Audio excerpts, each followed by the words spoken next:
In this problem, I'm given an integer array nums and an integer k. I need to determine the maximum number of operations that can be performed on the array.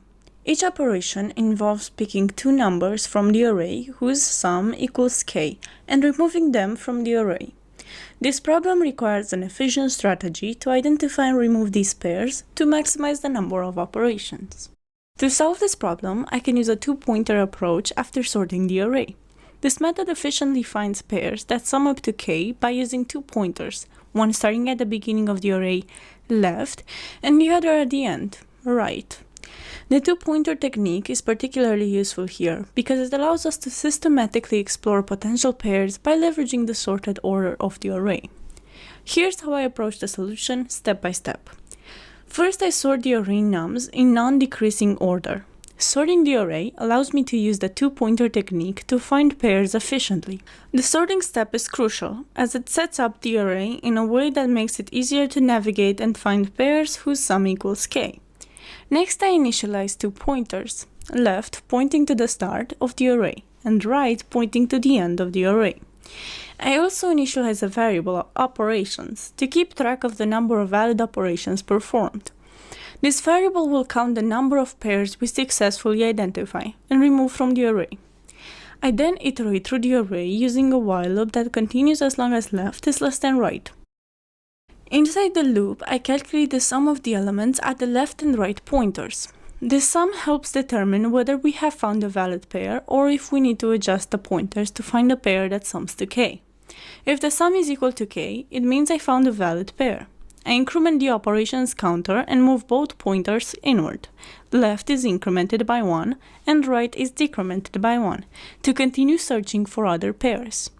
This step ensures that we remove the identified pair from further consideration. If the sum is less than k, I move the left pointer to the right, thereby increasing the sum in the next iteration. This is because the array is sorted and moving the left pointer to the right increases the current value. This adjustment helps in finding a pair that might sum to k. If the sum is greater than k, I move the right pointer to the left, thereby decreasing the sum in the next iteration. Again, due to the sorted array, moving the right pointer to the left decreases the current value. This adjustment helps in finding a pair that might sum to k. The loop continues until all possible pairs are checked. Finally, I return the value of operations, which represents the maximum number of operations that can be performed on the array. This final step provides the solution to the problem by indicating how many valid pairs were found and removed. This approach ensures that I efficiently find the maximum number of pairs that sum up to k with a time complexity of O(n) log n due to the sorting step and O(n) for the two-pointer traversal, resulting in an overall complexity of O(n) log n. To sum up, I use sorting and a two-pointer technique to find pairs whose sum equals k, count the number of valid operations, and return the count as the solution. By sorting the array and then using a systematic two-pointer approach, the algorithm ensures an efficient and effective solution to the problem, making it suitable for various practical applications where such pair-finding operations are needed. I will check if this code works and then I'll submit it.